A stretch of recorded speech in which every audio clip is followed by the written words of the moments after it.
Talkers. Introduction. The date is February 19, 1945. A platoon of U.S. Marines jumps from a landing craft and struggles through the surf of the beach on Tsushima Island in the Pacific Ocean.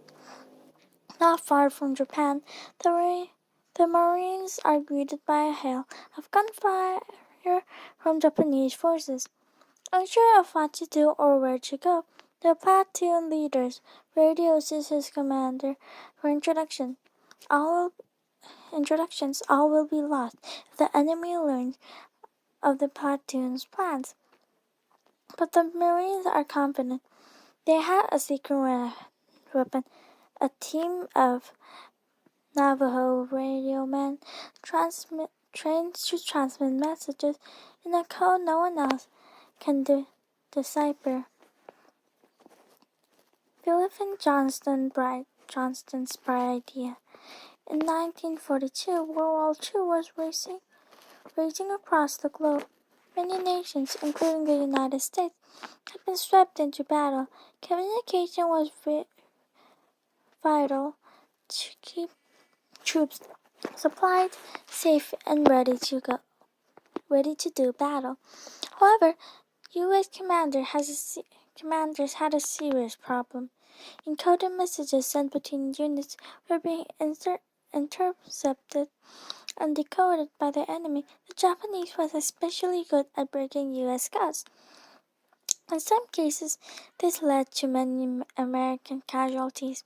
Newspaper stories about American military radio code struggles caught the attention of Philip Johnston. Johnston had lived on the Navajo reservation as a child. While there, he had learned the Navajo language. Johnston was well aware that few people outside the insulated tribe understood Navajo. He also knew Navajo was a hidden language. It was only spoken and not corresponded written symbols. These characteristics made it perfect for top secret communications. When he learned about the problems in the message encryption, he was sure he knew a way to solve them. Johnston contacted military authorities in California about using the code based on Navajo. At first, leaders were skeptical about the plan. However, they finally agreed to a test. If Johnston could show that using Navajo was a fast and secure way to transmit messages, the United States military could try it. Mysterious messages. Sending hidden messages dates back to ancient times. Early methods using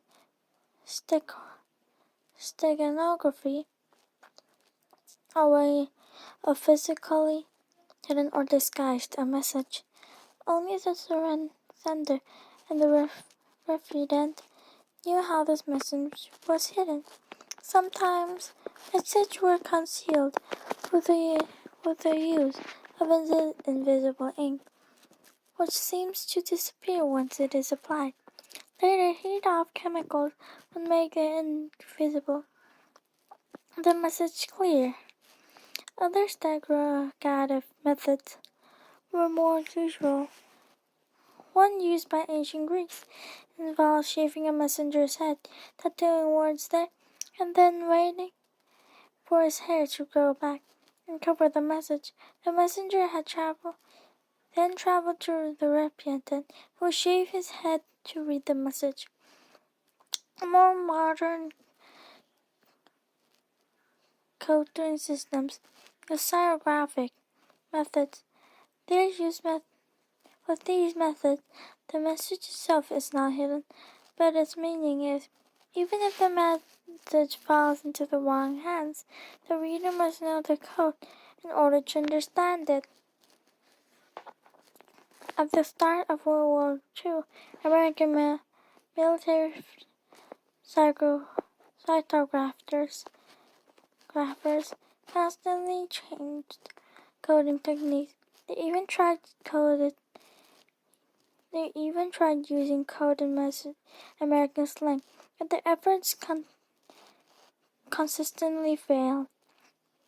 Many Japanese students have been educated in the United States and are familiar with American English. Japanese code breakers crack messages almost as quickly as the Americans transmitted them.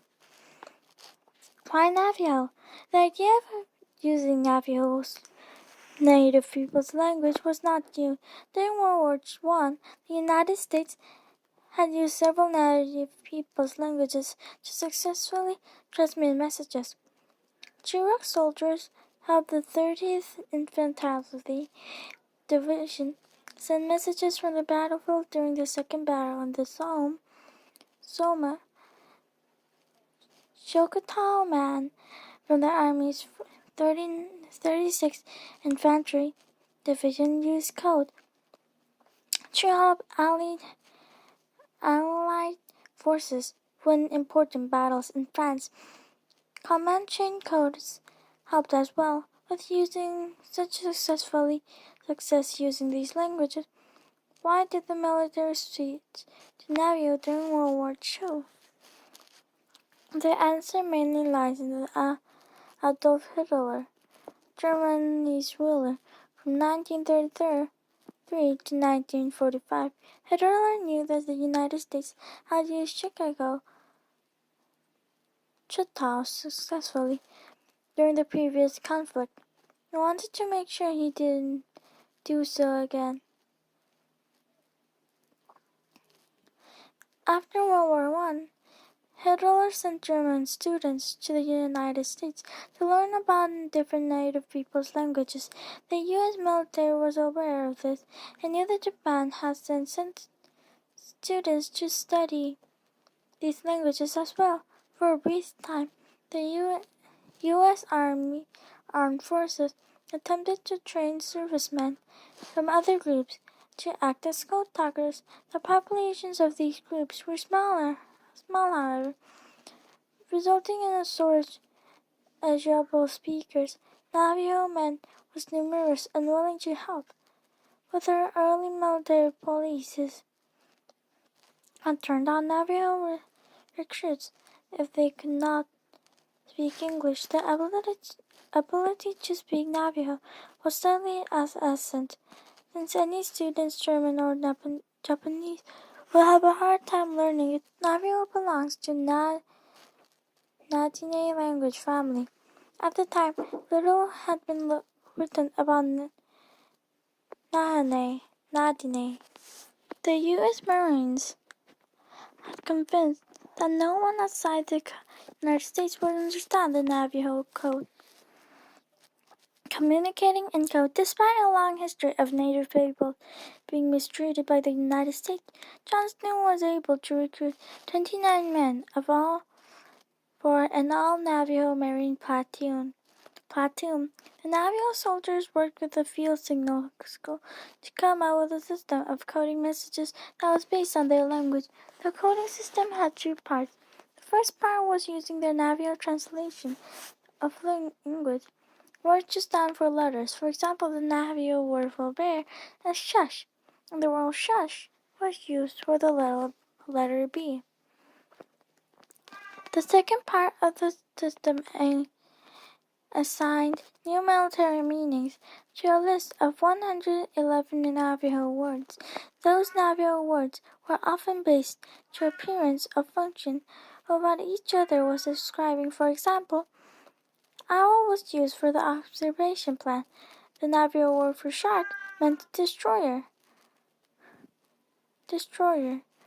A submarine was called an iron fish.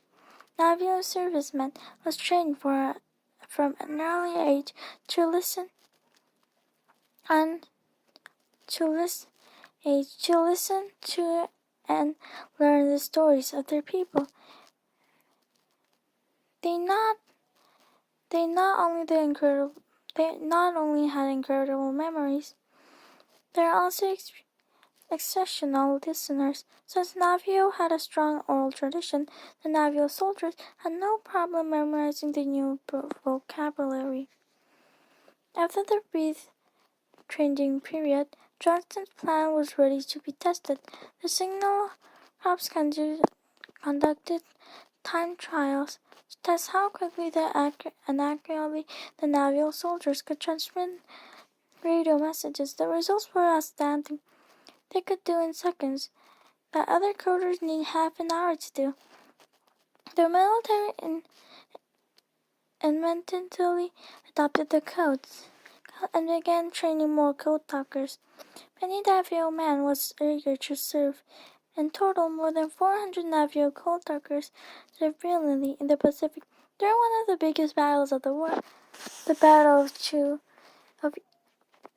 Iwo Jima. 6 code talkers sent to receive more than 800 messages in the heat of combat without a single error. One of those code talkers, Keith Little, described the contribution to the battle. My weapon was my language, and that language probably saved countless lives. Unsung heroes. The Navio code talkers played an important role in several battles fought in the Pacific during the World War II. The Japanese cannot make heads or tails of the code. Even after Japanese surrendered in the United States on September 2, 1945, the code remained a government secret. In case it and code talkers were needed again in the future wars, this meant they could not speak about their experiences. They remained silent for years. The code talkers' loyalty, patriotism were especially noteworthy given the difficult life they returned after the war. Jobs were hard to find for many former soldiers. The native people often faced discrimination.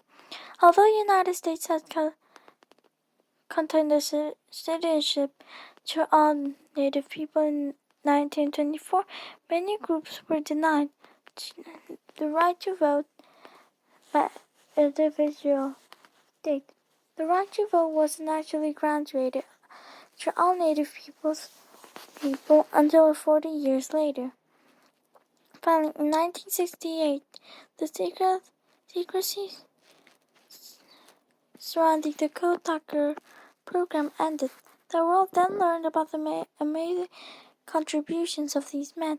In December 2000, President Clinton signed a law awarding Constitutional Gold Medal to 29 original Navio Code Talkers. In the 2001 ceremony at the U.S. Capitol, President Bush presented medals to 4 of the 5 surviving members of the group. The Navio language and the honorable actions of the Code Talkers contributed to the success of the code, and it, in turn, to U.S. victory during the war. To this day, it is the only spoken military code that has never been broken.